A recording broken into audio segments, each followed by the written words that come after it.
mendengarkan podcast ini. Salah satu yang termasuk paling menghambat atau membuat seseorang menjadi lemah untuk bersungguh-sungguh mencari Tuhan dan hidup dalam kekudusan seperti yang dikehendaki Allah adalah ketika tidak ada perbedaan versi kita, versi manusia antara orang yang sungguh-sungguh mencari Tuhan dan yang tidak. Salah satu yang paling menghambat atau membuat seseorang menjadi lemah untuk bersungguh-sungguh mencari Tuhan karena tidak melihat adanya perbedaan menurut versi manusia, perbedaan menurut versi kita antara orang yang mencari Tuhan dan yang tidak. Perbedaan yang kita harapkan menurut versi manusia pada umumnya adalah orang yang sungguh-sungguh mencari Tuhan akan diberkati secara jasmani, berkat materi, kelihatan beruntung serta bahagia, tidak menjadi miskin. Tetapi faktanya, saudaraku, yang sering kita jumpai kenyataan, keadaan lebih berpihak kepada orang yang tidak sungguh-sungguh mencari Tuhan. Keadaan tidak berpihak kepada orang yang sungguh-sungguh mencari Tuhan dan yang berusaha untuk hidup benar. Hal ini juga bisa menjadi kebingungan pendeta-pendeta dan orang-orang Kristen yang tidak mengerti kebenaran. Kalau dia pungut ayat Alkitab mengenai berkat Tuhan, kalau kau dengar-dengaran, kalau kau taat, kamu akan beruntung, kamu akan diberkati, Allah berperang ganti kamu, dan seterusnya. Kenyataan yang dijumpai ada orang-orang yang sungguh-sungguh mencari Tuhan, sungguh-sungguh mau hidup benar, justru keadaannya tidak baik.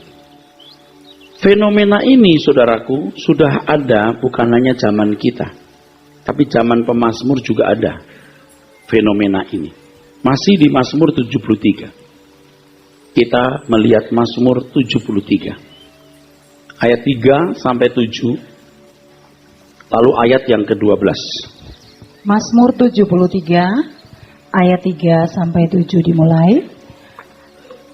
Sebab aku cemburu kepada pembual-pembual, kalau aku melihat kemujuran orang-orang fasik. Sebab kesakitan tidak ada pada mereka, sehat dan gemuk tubuh mereka.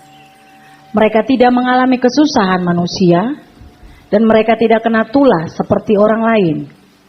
Sebab itu mereka berkalungkan kecongkakan dan berpakaian kekerasan. Karena kegemukan, kesalahan mereka menyolok, hati mereka meluap-luap dengan sangkaan. Ayat 12. Sesungguhnya itulah orang-orang fasik. Mereka menambah harta benda dan senang selamanya. Fenomena ini tidak boleh lolos dari pengamatan kita. Fakta ini memang ada, saudaraku.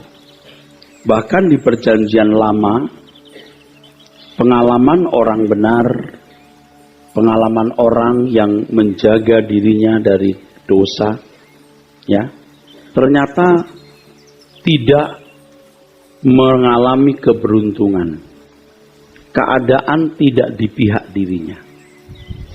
Karena situasi seperti ini, bahwa orang benar justru di pihak yang dipersalahkan, yang menderita, maka banyak orang ikut fasik, terbawa fasik. Fasik artinya tidak takut Tuhan, tidak peduli hukumnya, tidak sungguh-sungguh mau menjadi orang yang berkenan kepada Tuhan, tidak sungguh-sungguh mencari Tuhan untuk memiliki kesucian hidup yang benar. Mazmur 73 ayat 10. Masih di Mazmur 73. Ayat 10. Sebab itu orang-orang berbalik kepada mereka, mendapatkan mereka seperti air yang berlimpah-limpah. Ini harus dengan jujur kita lihat Kita harus melihat ini dengan jujur, kita melihat ini dengan teliti, saudaraku.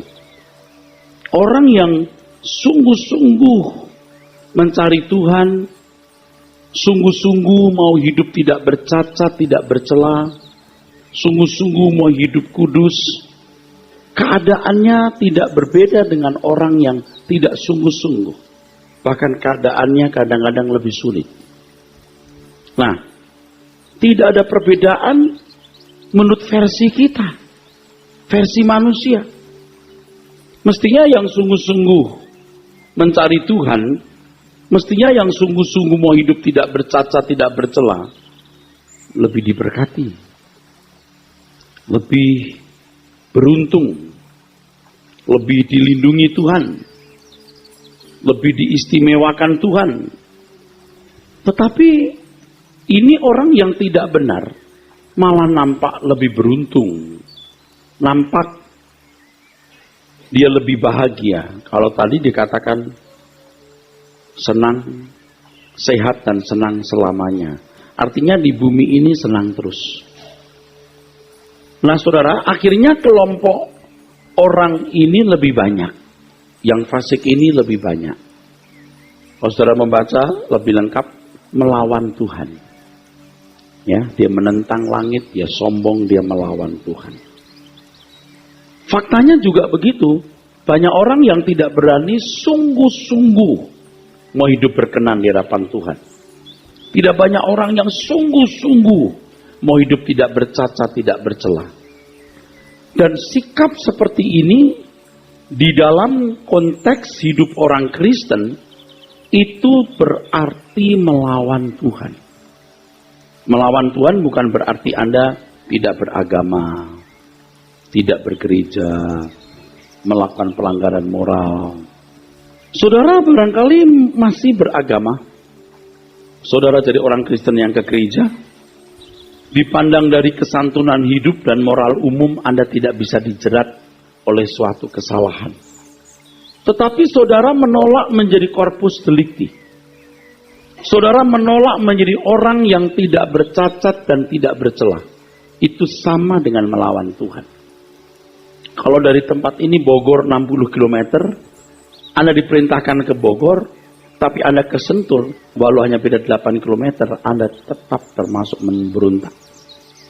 Bukan hanya sampai di Cawang saja namanya memberontak, biarpun sampai di Sentul. Tetapi Anda tidak melakukan tepat seperti yang Tuhan kehendaki, itu Anda termasuk memberontak, termasuk melawan. Orang-orang sombong di sini, orang-orang yang menolak hidup dalam penguasaan Tuhan, seperti Lucifer yang suka-suka sendiri. Dia tidak menempatkan diri secara benar di hadapan Tuhan sesuai dengan apa yang Tuhan ingini. Dan faktanya Anda melihat bahwa orang yang sungguh-sungguh mau menjadi militan, menjadi orang yang berkenan di hadapan Tuhan, menjadi seorang yang hidup tidak bercacat, tidak bercela, orang yang berusaha menjadi corpus delicti, menjadi sempurna seperti Tuhan Yesus, dengan orang yang tidak sungguh-sungguh kelihatannya sama. Bahkan kemudian orang yang sungguh-sungguh malah kadang-kadang nampak lebih malang, saudara. Lalu Anda yang tidak sungguh-sungguh, Anda merasa juga nyaman. Tidak dihukum, aku diberkati, ekonomiku baik, anak-anakku sehat, everything is okay, running well. Buat apa sih mesti harus ekstrim begitu? Untuk apa harus ekstrim begitu? Akhirnya Anda memang tidak menjadi orang jahat. Anda memang tidak bolos ke gereja, Anda tetap ke gereja. Memang Anda punya kesantunan hidup dan moral yang baik.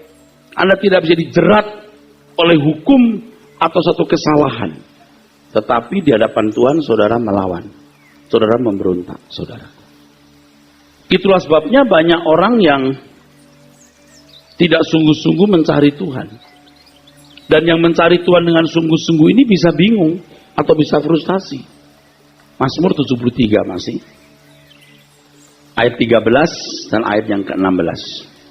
Mazmur 73 ayat 13. 13, 14, 16 supaya lebih lengkap.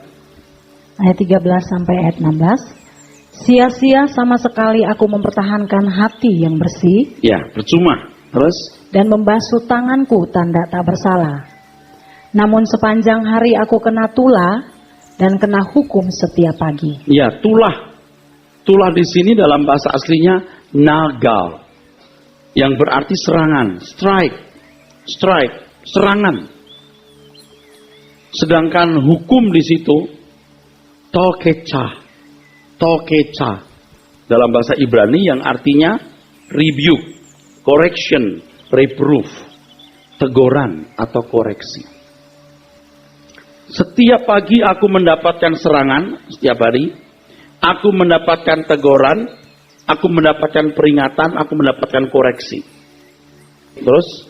Seandainya aku berkata, aku mau berkata-kata seperti itu, maka sesungguhnya aku telah berkhianat kepada angkatan anak-anakmu. Ya, ini ayat mesti dijelaskan khusus. Artinya begini, bahwa setiap kita itu menjadi monumen.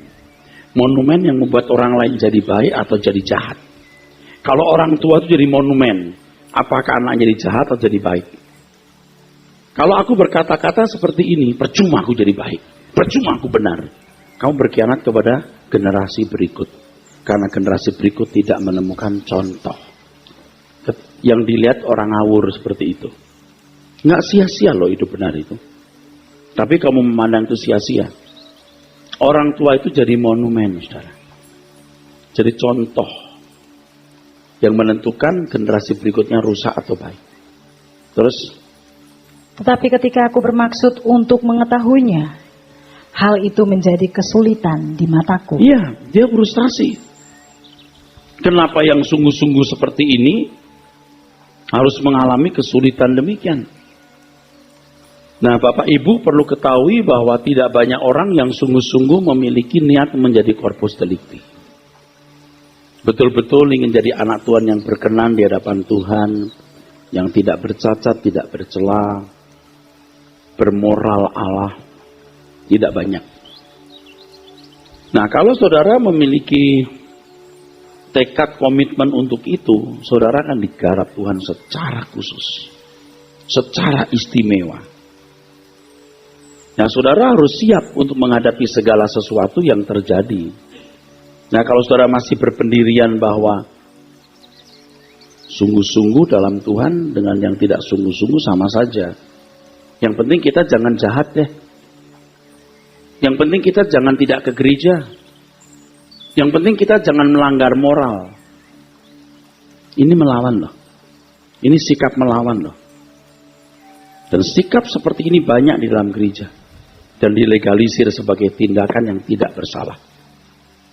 Nah, sekarang saya mau beritahu, itu tindakan yang salah. Itu keliru, saudaraku. Saya mau menggunakan nama Tuhan. Di dalam nama Tuhan Yesus Kristus. Demi nama Tuhan Yesus Kristus. Kalau Anda hanya memiliki target seperti itu, bagaimana menjadi orang baik? Kalau Anda merasa puas dengan kehidupan cara demikian, Anda melawan Tuhan. Demi nama Tuhan Yesus Kristus. Karena Tuhan yang berbicara sendiri, you must be perfect. Kurang dari itu Anda melawan Tuhan. Saya ulangi ya, mesti jujur ya. Orang yang sungguh-sungguh dengan yang tidak sungguh-sungguh sama saja, Pak. Bahkan kadang-kadang melihat orang yang sungguh-sungguh jadi aneh. Kena tulah, dipukul Tuhan, dikoreksi terus. Yang penting tidak jahat lah. Yang penting masih ke gereja lah, Pak. Ini salah. Ini sikap melawan Tuhan. Kepada orang-orang yang benar-benar diproses Tuhan untuk menjadi umat pilihannya, pada tingkat kedewasaan tertentu, saya terpaksa, maaf ya menggunakan kata terpaksa, karena demi saudara tidak terlalu kaget. Terpaksa saya mengatakan, Tuhan, tentu saya sebagai juru bicaranya, tidak menjanjikan hidup nyaman di bumi ini. Sudah tidak bisa lagi saya berkata, Bu, ke gereja Bu, nanti diberkati Tuhan. Cik, ke gereja, nanti Tuhan lindungi, Tuhan jaga. Udah gak bisa lagi saya bicara begitu. Konsep berkat yang dia pahami pasti keliru soalnya. Perlindungan yang dia maksud mungkin salah. Coba pada zaman aniaya, atau nggak usah zaman aniaya, zaman sekarang saja.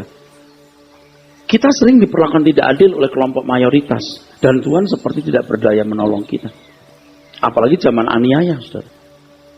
Orang Kristen ditangkapi, dipukuli, dipenjara, dibunuh.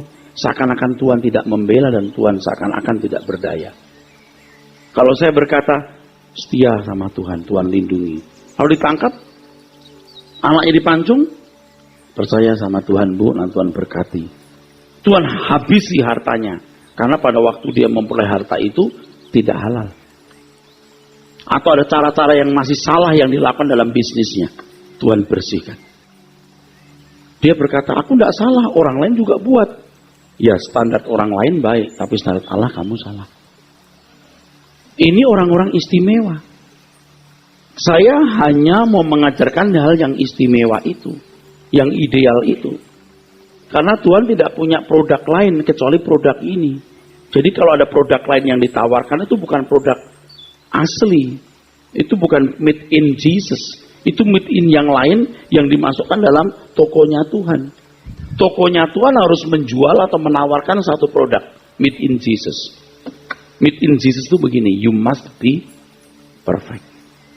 Kalau sudah bicara begini ya, dengan berat hati saudara. Tidak banyak orang yang tertarik. Sudah bukan konsumsi banyak orang lagi.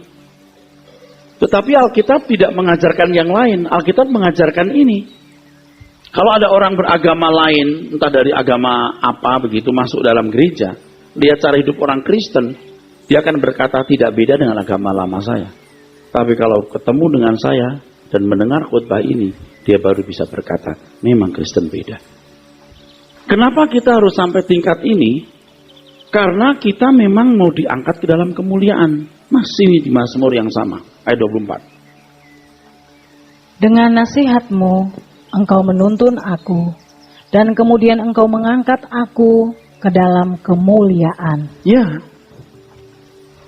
Tadi saya sudah mempersiapkan satu kalimat yang belum saya ucapkan. Memang kekristenan itu sangat mahal. Karena barang yang disediakan itu sangat mulia, sangat agung, sangat tinggi nilainya. Tidak ada barang bagus harga murah, tidak ada. Nah saudaraku, karena kita mau diangkat ke dalam kemuliaan Allah ini, kadang-kadang sampai situasi hidup kita tidak jelas sama sekali. Justru di sini proses itu sedang berlangsung. Ketika situasi kita tidak jelas, kenapa harus mengalami ini? Itu mesin pembentukan Tuhan sedang berjalan dengan normal. Jadi kalau situasi normal, justru sering mesin pembentukan Tuhan tidak berjalan normal. Saudara jangan takut dulu ya saudara. Sebab kalau saudara tidak keras kepala, tidak perlu juga disakiti saudara. Tidak perlu, nanti saya jelaskan. Kenapa pemazmur sampai mengalami ini? Karena dia termasuk keras kepala saudara. Oke, kita baca dulu deh Mazmur itu ayat 3 dan 13. Termasuk keras kepala. Sebab aku cemburu kepada pembual-pembual kalau aku melihat kemujuran orang-orang fasik. Iya. Dia tidak perlu cemburu. Tapi dia masih punya kecemburuan. Lalu mengangkat kecemburuan ini gimana caranya? Pengalaman hidup saudara, terutama maksud saya kepahitan atau sakitnya hidup saudara, bukan sakit secara virus atau bakteri ya saudara, sakit ekonomi, sakit rumah tangga, sakit apapun bentuknya, entah itu karena kesalahan saudara atau bukan, itu pasti mendatangkan kebaikan, pasti. Kalau Tuhan menyakiti kita, itu bukan peso preman, ingat, itu peso operasi. Kadang-kadang ada orang yang kurang minum sehingga ada batu di ginjalnya. Oke. Peso itu bukan hanya karena kamu kurang minum, kulukai. Karena kalau kurang minum, aku operasi. Beda ya saudara. Beda. Atau mungkin bukan karena kesalahan seorang. Sakit itu dari keturunan. Bisa. Tetap perlu juga operasi. Jadi tidak ada sesuatu yang menyakitkan yang tidak bermaksud menjadikan kita baik. Tidak ada. Cuman masalahnya kita nangkep nggak pembentukan Tuhan itu. Kalau ketika Tuhan melukai kita dengan satu masalah, kita masih tidak berubah, itu nanti ada hair-nya. Tahu hair? Ulangan-ulang. Jadi jangan keras kepala supaya jangan terlalu sakit. Halo? Tadi saya konteksnya kan ngomong bahwa mesin pembentukan Tuhan berjalan dengan normal ketika saudara dibentuk Tuhan lewat hal yang menyakitkan itu. Jadi kalau tidak pernah mengalami hal yang menyakitkan, justru dicurigai mesin pembentukan Tuhan tidak berjalan dengan normal. Tapi sebaiknya Anda tidak perlu disakiti sangat parah karena Anda keras kepala. Ketika Tuhan menegur kita dengan satu teguran, kita harus cepat-cepat berbalik. Misalnya ketika Tuhan berkata, cukup kita mengerti. Cukup. Jangan sampai masih kedandapan, dikemplang. Jangan sampai begitu. Nah, situasi yang kita sampai tidak mengerti kenapa ini terjadi begini. Itu juga dialami pemazmur ini di Mazmur 73 dari ayat 21 dibaca. Ketika hatiku merasa pahit dan buah pinggangku menusuk-nusuk rasanya, Ya. aku dungu dan tidak mengerti.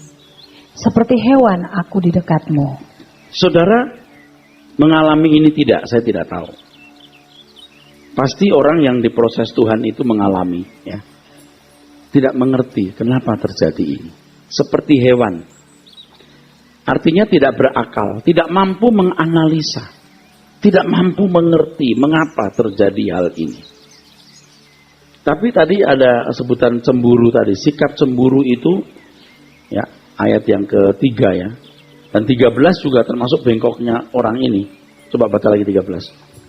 Ayat 13. Ya. Sia-sia sama sekali aku mempertahankan hati yang bersih dan membasuh tanganku tanda tak bersalah. Walaupun dia sadari pernyataan itu salah, tetapi dia pasti pernah mengatakan dalam hatinya seperti itu. Percuma gue bener. Anda bisa begitu. Militan, mau hidup berkenan di hadapan Tuhan, memiliki moral Allah, hidup tidak bercelah, jadi corpus delicti. Nggak usah ya, nggak janji deh. Dihajar Tuhan. Sampai Anda berkata, aku nggak ngerti kenapa begini. Lalu Tuhan akan tuntut saudara. Karena kamu pernah berjanji mengasihi aku. Makanya jangan main-main. Bagi orang yang punya komitmen untuk mengasihi Tuhan, Anda akan dikejar oleh komitmen itu. Komitmen aku mau mengasihi Tuhan, aku mau hidup benar. Hidup benar itu bukan hanya tidak melanggar hukum, tapi sikap hatimu harus benar. Dan untuk mengangkat sikap hati yang tidak benar itu perlu besok operasi yang menyakitkan. Ada kejutan-kejutan yang menyakitkan itu baru bisa terangkat itu. Ada orang yang gampang tersinggung, gampang marah, mau dihargai dan lain sebagainya. Itu kalau mengangkat batu dosa itu, batu itu perlu ada operasi-operasi khusus. Seperti hewan aku dekatmu. Terus ayat 23. Tetapi aku tetap di dekatmu. Tetapi aku tetap di dekatmu. Nah, kadang-kadang kan harus disakiti begitu rupa baru di dekat Tuhan, saudara. Makanya tidak usah sampai dipukul baru mendekat, ya. Ketika Tuhan berkata, sudah kita mendekat. Sudah mendekat. Tuhan itu tidak bisa dibuat remeh. Ada satu anak aktivis umur berapa nih, 2 tahun setengah atau berapa. Lucu, saudara, panggil saya Akong. Itu kalau papanya tegur dia suka ngegeletak di ubin, kan kotor tuh. Dia bilang, hai, ayo bangun. 1, dia masih diem. 2, 3, baru berdiri dia. Terus gini. Tetapi kalau mamanya yang bilang begini, hai, nggak pakai 1, 2, langsung. Lucu. Tuhan itu memang Tuhan yang bisa 1, 2, 3. Lalu kita gitu. Tapi jangan sampai Tuhan bukan berubah, bersikap beda. Hakikatnya tidak berubah. Nggak pakai 1, 2 langsung ini. Itu bahaya, saudaraku. Kalau sudah sering 1, 2 masih nggak menurut, Tuhan tendang. Tuhan akan menghajar kita demi kita ini lulus. Dan salah satu ciri dari kelulusan seseorang adalah masih di Mazmur 73 ayat 25. Masih di Mazmur ini. Siapa gerangan ada padaku di sorga selain engkau? Selain engkau tidak ada yang kuingini di bumi. Terus? Sekalipun dagingku dan hatiku habis lenyap, gunung batuku dan bagianku, tetaplah Allah selama-lamanya. Nah, ini ciri orang yang sudah lulus. Dia menemukan cinta Tuhan. Hari ini semua orang juga merasa sudah menemukan cinta Tuhan. Tapi Tuhan tidak menemukan cinta kita. Itu berarti Anda belum menemukan cinta Tuhan. Menemukan cinta Tuhan itu artinya bercinta dengan Tuhan. Ini gambaran yang paling jelas itu orang tua. Hubungan orang tua dengan anak. Orang tua pasti mencintai anak. Anak pasti tahu dong. Dicintai orang tua tahu dong. Beli mainan. Mama minggu ini libur ke Ancol. Ancol. Rasa dong. Betul nggak saudara? Tapi dia harus mengerti pikiran orang tua. Harus mengerti pikiran orang tua. Kalau anak itu mulai umur 6 tahun, Mam ke Ancol Sabtu, enggak, kamu selesaiin PR. Sekolah. Terus tuh, sekolah, kuliah, kursus. Itu nanti dia memahami cinta orang tua sudah benar. Bukan lagi gulali, permen, dunia fantasi, bukan begitu. Setelah dia dewasa, dia mengerti maksud orang tua untukku apa. Dia baru bisa mencintai orang tua. Sekarang bayangkan kalau anak tahunya dunia fantasi. Taman mini, jalan-jalan, mall, luar negeri. Gitu ya. Universal Studio. Cuman tahunya begitu. Remaja tahunya motor. Udah besar dikit tahunya mobil. Sekolah capek. Nanti kerja sama mama aja. Padahal kerja sama mama karena nggak dituntut. Dia tidak ngerti maksud orang tua. Anda bisa ngerti ketika umur 30 tahun dia tidak mencintai mamanya. Dia masih grogoti orang tua, betul? Dia tidak menemukan cinta mamanya dan mamanya tidak menemukan cintanya. Anda dengan Tuhan juga bisa nggak menemukan cinta karena kebodohan saudara. Dan kebodohan saudara karena salah didik, salah asuh, salah ajar. Allah itu baik saudaraku. Allah memberkati, Allah melindungi, memulihkan ekonomimu, menyembuhkan sakitmu. Dia berperang ganti kamu. Terus begitu. Setahun, 2 tahun, 3 tahun, 4 tahun, 5 tahun, 10 tahun, 15 tahun, 20 tahun, 30 tahun. Jadi Kristen macam apa dia? Dia tidak bisa mencintai Tuhan. Beda dengan kalau diajar begini. Dunia bukan rumahmu. Dia mati supaya kamu sempurna seperti dia. Yang dibutuhkan corpus delicti. Karena dunia ini sudah tidak ideal lagi. Dunia rusak. Dan manusia pun ikut rusak. Seindah apapun dunia, kalau manusia rusak, manusia tidak akan bisa membahagiakan dirinya. Dan pasti melukai orang lain. Dengar dulu suara kebenaran sebanyak-banyaknya. Baru dia mengerti. Maksud Allah mengasihi dirinya itu apa? Sekolah, belajar, didewasakan, dipukul, diproses. Baru dia mengerti. Oh, lebih dari rumah bagus. Lebih dari mobil. Lebih dari perlindungan. Lebih dari segala sesuatu. Ternyata dunia lain yang lebih baik. Aku menjadi sempurna seperti Tuhan Yesus. Walaupun hari ini aku tidak naik mobil mewah. Tapi aku sukacita di dalam Tuhan. Dia mengerti itu. Dia akan mengasihi Tuhan. Tuhan akan menemukan cintanya. Ini yang saya ajarkan kepada saudara.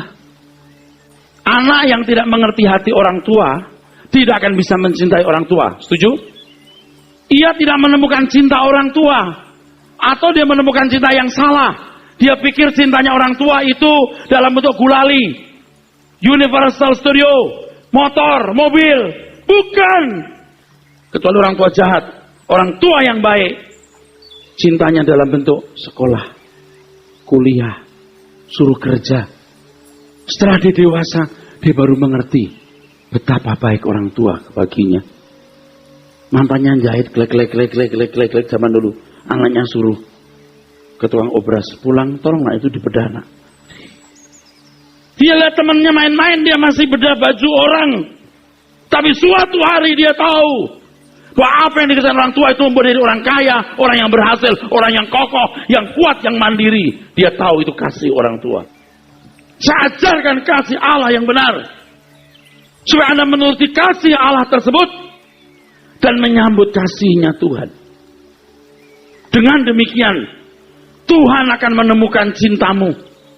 Dan kau menemukan cintanya secara benar. Dan kalau Tuhan menemukan cintamu, dan kau menemukan cintanya, berarti engkau memiliki Tuhan, dan Tuhan memiliki dirimu. Itu berarti harta yang tidak ternilai. Itu berarti kumpulkan harta di surga. Itu maksudnya.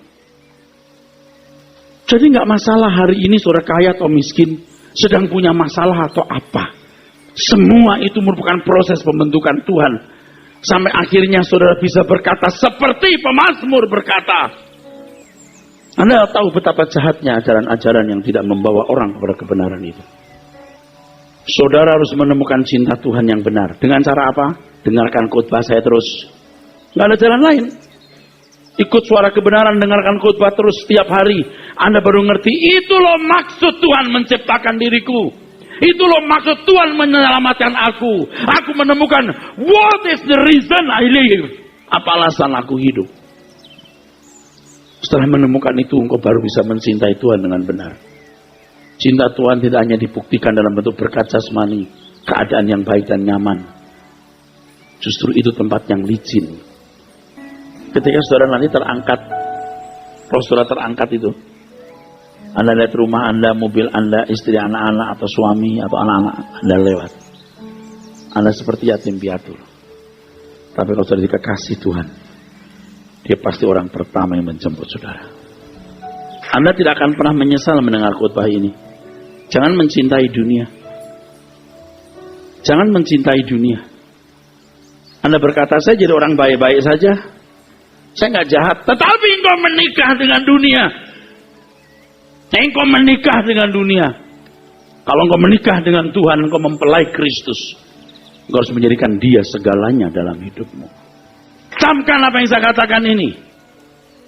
Walaupun tentu makin sedikit atau hampir tidak ada orang yang mau mengikuti jalan seperti ini. Tapi ini jalan yang terbaik yang Tuhan ajarkan kepada kita. Kalau orang menemukan Tuhan, kalau orang bercinta dengan Tuhan, Tuhan menemukan cintamu. Dan kau menemukan cintanya yang benar. Berarti kau menemukan Tuhan. Dan kalau kau menemukan Tuhan, kau menemukan kekayaan di atas segala kekayaan. Anda tidak bisa cuma jadi orang setengah-setengah ke mediokritas. Kecuali Anda memang tegar tengkuk, keras kepala, tidak mau nurut. Cuman yang saya khawatirkan sekarang adalah, kalau orang mau menjadi lifter, angkat besi. Dari umur 12 tahun dia belajar angkat besi. Betul, sah? Betul? 17, 18 tahun, 20 tahun dia bisa angkat besi 100 kilo. Tapi kalau Anda umur 50, 45 tahun, terlambat. Atau pernah belajar angkat besi, pernah jadi guru sekolah minggu, pernah jadi ketua remaja aktif, harus 10 tahun Anda meninggalkan Tuhan. Anda punya otot rohani tidak terbentuk lagi. Anda jadi tidak bisa lagi menjadi seorang lifter rohani yang baik. Itu yang saya takutkan. Anda nggak sanggup. Tetapi dalam dunia rohani, saya harapkan hal ini masih bisa ketolong. Ketika saudara mengejar ketinggalan saudara, habiskan waktu untuk mencari Tuhan. Walaupun itu terkesan jadi konyol. Lalu ketika Anda mencari Tuhan dengan sungguh-sungguh justru ada masalah. Lalu dalam hatimu bisa berkata, kenapa saya punya masalah? Dulu rasanya baik-baik. Sekarang setelah ikut Tuhan jadi malah berantakan begini. Saudara, karena saudara, Anda tidak tahu bahwa ada batu-batu dosa yang harus diangkat lewat masalah-masalah sulit itu. Saya percayalah bahwa Tuhan di pihakmu. Sampai engkau menutup mata, percayalah bahwa Tuhan akan pasti memberikan kemenangan. Kemenangan bukan berarti lalu Anda tidak punya masalah. Kemenangan artinya Anda dirasakan memiliki cintanya. Menurut saya banyak saudara yang hari ini belum memiliki cinta yang benar. Tetapi saudaraku, Anda pasti rindu bertemu dengan Tuhan lebih dari bertemu dengan siapapun. Ada seorang berkata begini, ini baru-baru ini ngomong sama saya. Ini aktivis. Pak, saya kalau mati cuma takut bagaimana anak istri saya nggak kebayang jadi apa. Saya berkata, hari ini pun kebayang nggak kalau kamu pas di luar kota? Kebayang nggak? Bisa lindungi anak-anak istrimu nggak di rumah Jakarta? Enggak juga. Kalau kau jadi kekasih Tuhan, orang akan mengasihi orang yang kamu kasihi. Orang akan mengasihi, kalau engkau mengasihi Tuhan dengan benar, Tuhan akan mengasihi kamu dan orang-orang yang kamu kasihi. Lalu Anda tanya, sekarang saya buat apa? Ikuti terus ajaran saya. Saya mengajarkan firman Tuhan. Kalau Anda pandang tidak soal Alkitab, you tinggalkan saya. Atau you tanya dulu, saya ajarin. Kenapa saya berkata demikian? Dan logikanya kalau Anda punya nalar sehat, nggak usah pinter ya, nalar sehat saja. Nggak usah IQ yang jenius, tidak perlu. Anda punya nalar sehat, Anda mendengar khotbah ini, Anda tahu ini benar. Cuman berat, benar, tapi berat. Justru Anda mesti cari yang bagus. Kalau barang Anda mau yang bagus, posisi mau yang baik, kenapa untuk perkara rohani Anda tidak mau yang terbaik, saudaraku? Kembali kepada Mazmur 73 ayat 27 dibaca. Sebab sesungguhnya siapa yang jauh daripadamu akan binasa. Kau binasakan semua orang yang berzina dengan meninggalkan engkau. Ya. Oh, saya nggak meninggalkan Tuhan, Pak. Saya masih bersama Tuhan. Engkau meninggalkan rencananya. Engkau meninggalkan apa yang Dia kehendaki. Engkau memberontak. 60 km kau ganti 55, itu memberontak. Tapi lumayan, Pak. Tidak ada kata lumayan. Sebab Tuhan itu absolut. Kebenarannya mutlak. Dan orang yang mau menghormati Tuhan, yang sungguh-sungguh menghormati Tuhan, harus juga mutlak dalam kedaulatannya tanpa dikurangi. Saya berbicara bukan orang yang sudah sempurna. Bukan mungkin, rasanya hampir pasti. Harga untuk menjadi seperti Yesus, saya lebih tahu dari saudara.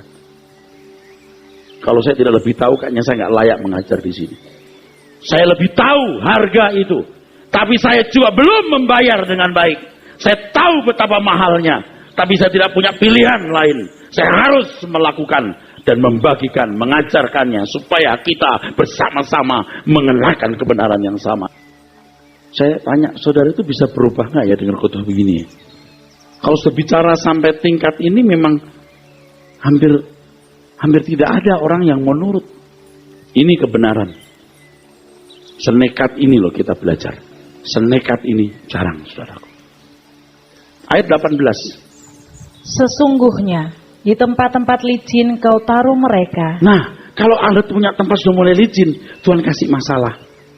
Jangan melorot. Direm. Paling tidak kau lihat penderitaan orang lain. Kalau menurut saya, lebih baik yang menderita bukan Anda, orang lain. Saya melihat rem itu. Waktu kita mulai senang-senang, mulai ada masalah. Kita ngeliat masalah. Masalah orang yang juga kita pikirkan. Paling dia jadi rem. Tapi kalau melihat masalah orang lalu kita cuma, ya kasihan ya. Kamu sendiri yang punya masalah nanti. Sebaiknya sebagai pelayan Tuhan seperti saya, jangan bermasalah. Nanti tidak produktif. Biar masalah orang saja. Lalu kita ikut menangisi, ikut meratapi. Aku pilih itu. Lalu saya merasa punya susah yang dalam ketika menghadapi masalah orang lain. Merasakan susahnya yang dalam melihat penderitaan orang lain. Saya baru dengar cerita dari istri saya tadi ya. Dia suka pergi ke satu tempat ya. Dia harus parkir di salah satu supermarket kecil. Di situ ada warung nasi. Yang cuci piring itu seorang ibu yang bisu, udah tua bisu, dikumpulin gitu. Nyuci, udah tua bisu, masih mau cari nafkah. Dia orang lain rasanya di situ. Hati saya nyet gitu. Nyetnya begini. Ya susah sekali hidup ini. Tidak mungkin dia masuk neraka. Dia akan masuk dunia akan datang nanti. Lalu nyet hati saya, nyetnya susah saudara. Lalu saya kepikir, masih banyak orang susah. Baru-baru ini, ada seorang ibu yang ditinggal suaminya. Ibu ini dari satu suku tertentu. Lakinya suku lain. Udah gak disetujui nih si perempuan, jangan kawin sama laki ini. Laki ini sudah lain suku, tapi juga udah punya istri yang ditinggal. Kawin. Udah kawin nih, harta perempuan ini habis sama laki ini. Hidupnya susah. Dijualan apa saja. Sampai jadi tukang cuci. Dari orang kaya. Meninggal. Saya berduka secara mendalam. Aduh kenapa penderitaan orang begini. Susah-susah. Kesusahan orang yang kita pikirkan ini, itu menyembuhkan kita. Nah, kalau Anda lihat kesusahan orang lalu Anda berkata, oh bukan bagianku, tidak menyembuhkan dirimu. Kamu sendiri dihajar Tuhan nanti. Kalau Anda tidak perlu mengalami pukulan, orang lain yang mengalami kesulitan, pikul dan tanggunglah itu. Ikut pikirkan itu paling tidak. Akhirnya kesimpulannya adalah, dunia bukan tempat yang nyaman untuk dihuni. Sekarang yang penting bagaimana mengembangkan cinta itu. Jadi tempat licin, direm dengan masalah orang. Kalau Pak masalah orang Anda tidak peduli, Anda sendiri punya masalah, mau tidak mau berhenti. Baca terus. Kau jatuhkan mereka sehingga hancur. Iya, di tempat licin itu hancur. Terus? Betapa binasa mereka dalam sekejap mata. Dalam sekejap, tidak lama. Terus? Lenyap, habis oleh karena kedahsyatan. Iya. Terus? Seperti mimpi pada waktu terbangun, ya Tuhan. Rupa mereka. Pada waktu terjaga, rupa mereka kau pandang hina. Salem. Ingat, rupa dan gambar Allah. Salem demot Allah. 16-17 biar nyambung. Tetapi aku bermaksud untuk mengetahuinya. Kenapa? Aku yang sungguh-sungguh harus menderita ketika aku berusaha untuk mengetahuinya. Terus? Hal itu menjadi kesulitan di mataku. Aku tidak bisa menjawabnya. Terus? Sampai aku masuk ke dalam tempat kudus Allah. Oh, ketika aku sampai ke tempat kudus Allah di N-nya. Akhirnya. Dan memperhatikan kesudahan mereka. Kesudahan mereka. Hanya di sini Anda diingatkan mengenai kesudahan. Di tempat ini Anda diingatkan mengenai kesudahan. Dan jangan keras kepala, saudaraku. Sejak hari ini bertobatlah. Berubahlah, saudaraku. Amin.